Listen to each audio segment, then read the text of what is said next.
Bom, nessa aula a gente vai falar de algumas transformações bem fundamentais que a gente pode fazer nos sinais, tá?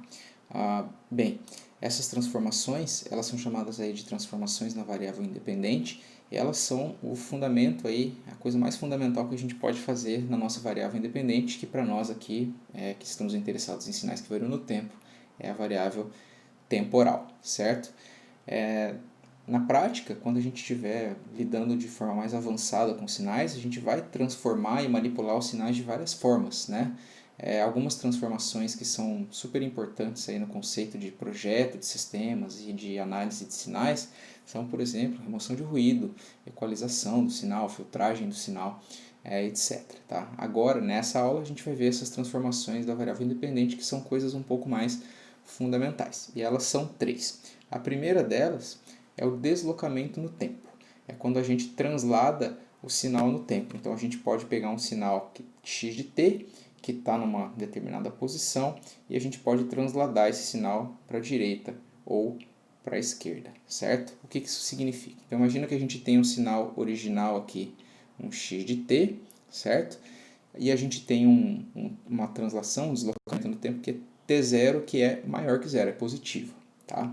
Então se a gente escrever x de t menos t0, com t0 positivo, nós estamos falando de que essa versão, né, a versão original que está plotada em azul e a versão deslocada no tempo está plotada em vermelho.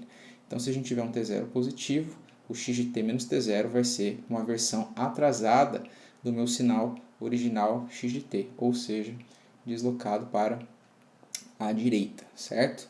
Então, é isso que acontece aqui nesse sinal aqui em vermelho, tá?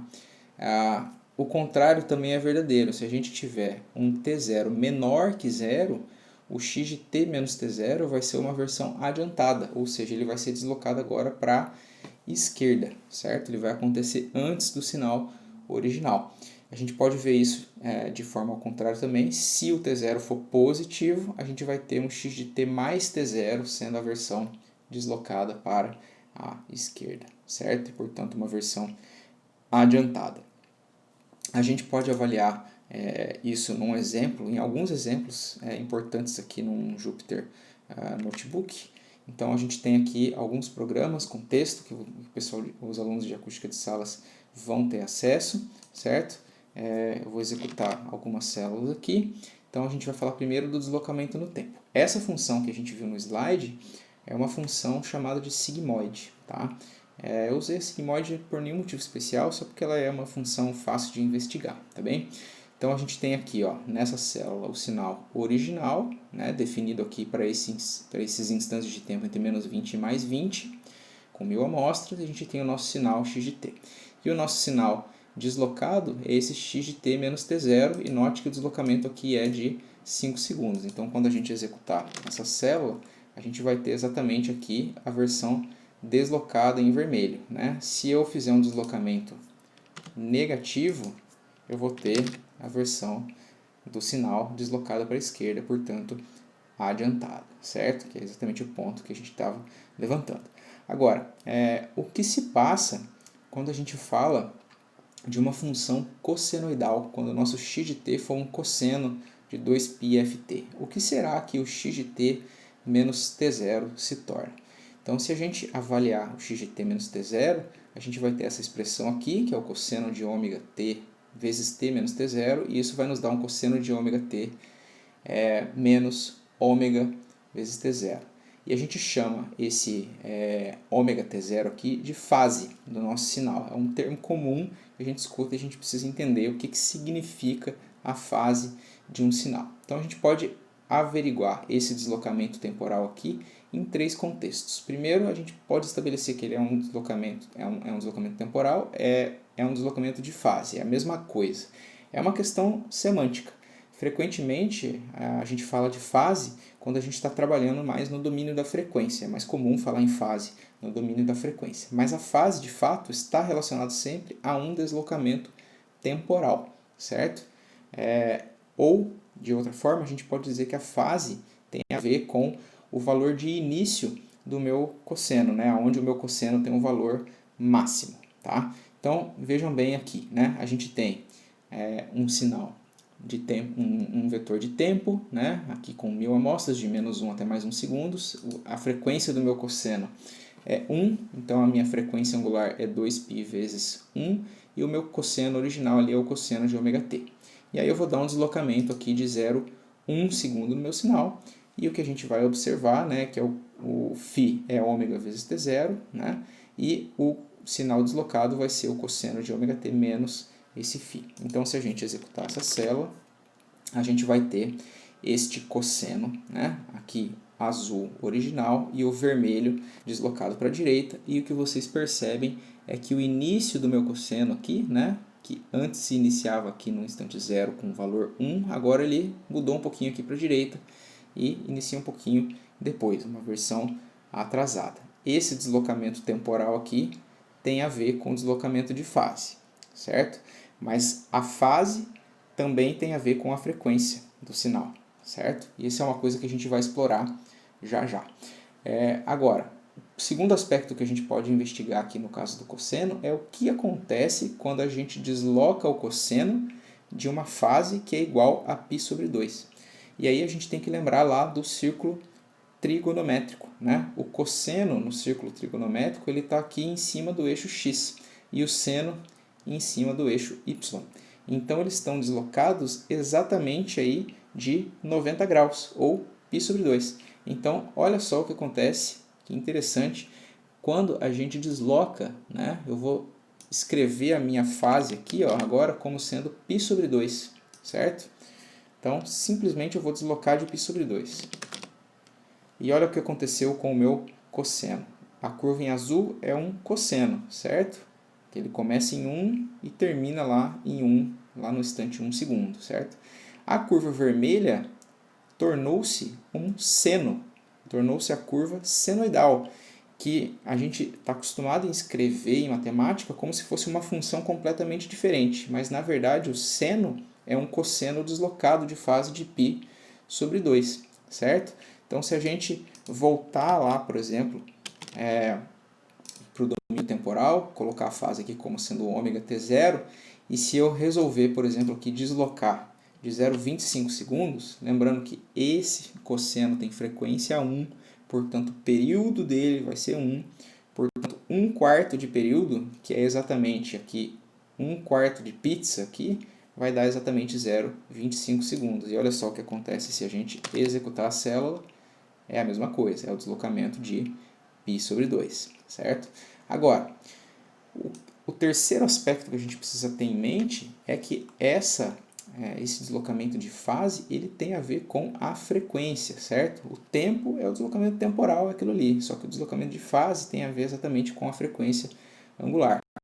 O que acontece quando damos o mesmo deslocamento temporal em duas frequências diferentes, né? Então vamos voltar nesse caso aqui que eu tinha um deslocamento de 0,1 para a frequência de 1 Hz, e se eu aumentar agora, note que o cosseno, né, ele mudou um pouquinho da azul para vermelha, mas o que acontece se eu aumentar essa frequência, por exemplo, para 3 Hz? A taxa de oscilação do cosseno aumentou, agora eu tenho 3 ciclos por segundo, certo? E vocês percebem que ao invés, né, de mudar só um pouquinho, mudou radicalmente, né? Ali o tempo o tempo em que o meu cosseno aqui cruza, né, a amplitude zero mudou bastante. Por quê? Porque agora a frequência é maior. Portanto, o mesmo deslocamento temporal muda bastante a fase do meu cosseno, certo? Então esse é o ponto aqui, vocês podem brincar depois com o notebook, quem é aluno de acústica de salas, para exatamente enxergar esse tipo de fenômeno, certo? Mas o ponto é que deslocamento temporal tem a ver com a fase, mas no caso também tem a ver, a fase também tem a ver com a frequência, certo? Se a gente diminuir, por exemplo, aqui para uma frequência bem menor, olha só que curioso, eu vou voltar para 1, né? E agora eu vou colocar aqui, por exemplo, meio Hz de frequência, né? Então vocês percebem que o cosseno muda menos, né? Parece que a diferença entre um e o outro é um pouco menor ainda porque a frequência é menor, certo? Então, voltando na apresentação, né? A gente tem a versão discreta aqui no slide, é a mesma coisa, certo? Só que agora em versão discreta, deslocamento para a direita, versão atrasada, e deslocamento para a esquerda, versão adiantada. E qual é a aplicação da coisa do atraso temporal? O atraso temporal ele pode ser usado, por exemplo, para processamento de sinais de áudio aí distribuídos, é uma das aplicações, né? Eu não vou trazer todas elas aqui, mas vou trazer apenas uma. Imagina que a gente tem um sistema de sonorização distribuído num auditório, por exemplo, né? A gente tem um sistema ali de som principal que está perto do palco e um sistema ali para reforçar uma galeria aqui expressa em cinza, né?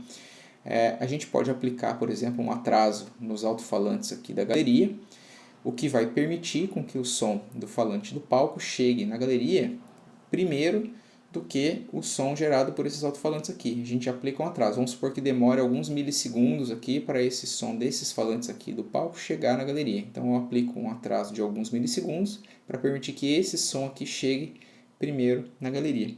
Isso tem um efeito muito benéfico em termos de localização. Tem a ver com o efeito da precedência, está explicado lá no livro de acústica de salas. E por exemplo, uma possível aplicação de equalização, de alinhamento do sistema de sonorização em auditórios, certo? Bom, outra aplicação interessante, outra transformação, a segunda transformação interessante aí dos nossos sinais, né? Transformações temporais, é a reflexão no tempo. A reflexão no tempo basicamente significa que a gente vai ter uma versão original, um x de t, e a versão refletida no tempo vai ser o x de menos t. Essa vai ser uma versão espelhada do x de t em torno do eixo y, certo? Se a gente pegar um sinal original e espelhá-lo, né, fazer a versão refletida no tempo, a gente vai ter o sinal sendo reproduzido de trás para frente, certo? Então, olha só, a gente tem um exemplo de áudio aqui, é um discurso, uma palavra falada normal, tá? Vou tocar. This is Beyond the Sunrise Podcast with Vlad G. Joia. E agora eu vou tocar a versão...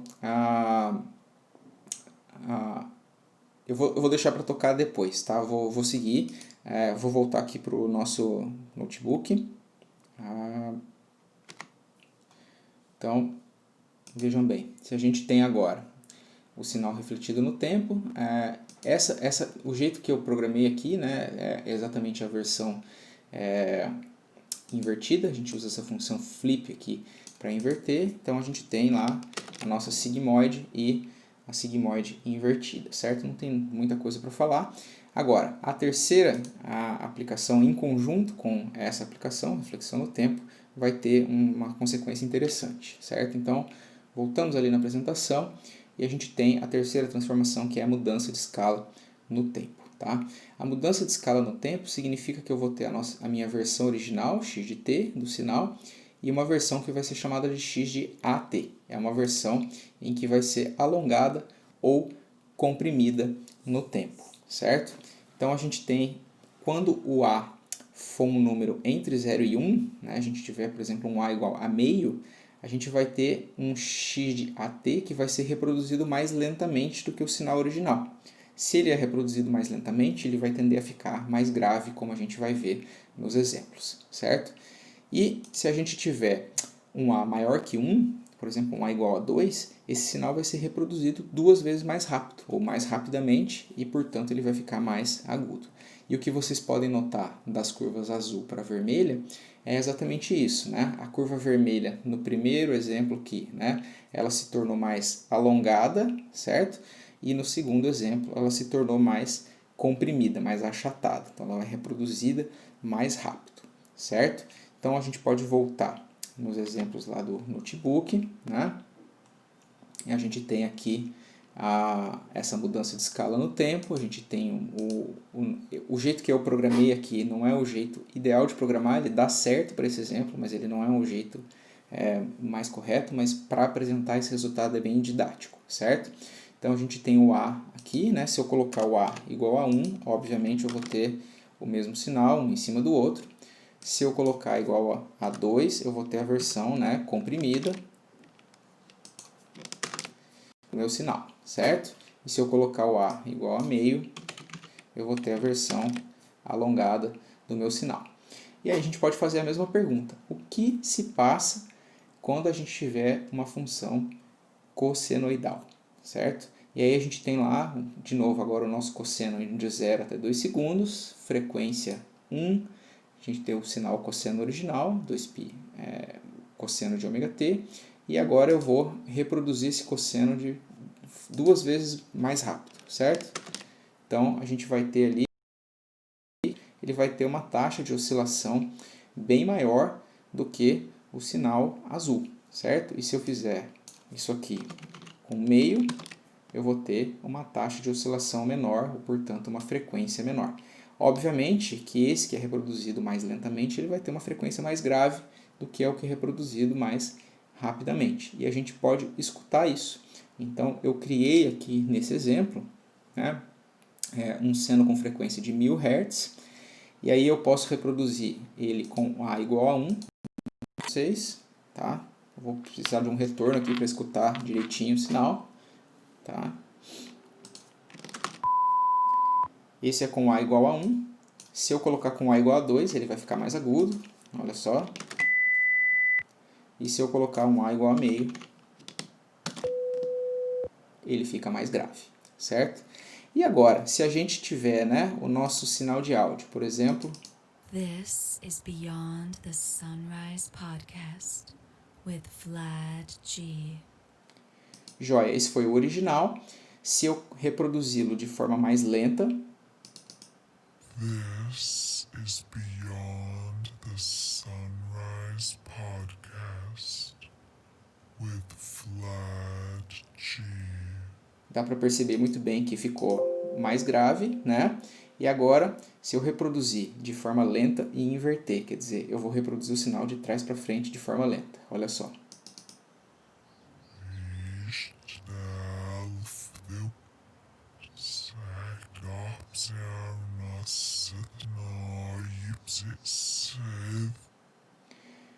É meio macabro, né? Para quem lembra das brincadeiras dos anos, sei lá, 90, 80, de inverter o disco da Xuxa, vai se lembrar bem do que eu estou falando, certo? Mas é uma transformação do sinal. O que acontece quando a gente pega um LP, né, e tenta girar ele ao contrário? A gente está reproduzindo ao contrário, certo? A gente está tocando o sinal de trás para frente. E quando a gente gira com a mão, normalmente a gente gira mais devagar do que quando a gente está no automático do player lá do LP, certo? Então, quando a gente faz isso com a mão com o LP, a gente está girando ao contrário, reproduzindo de trás para frente, fazendo mais devagar, que é exatamente esse último exemplo de áudio que eu dei para vocês, certo? Bom, por hoje era isso, até mais.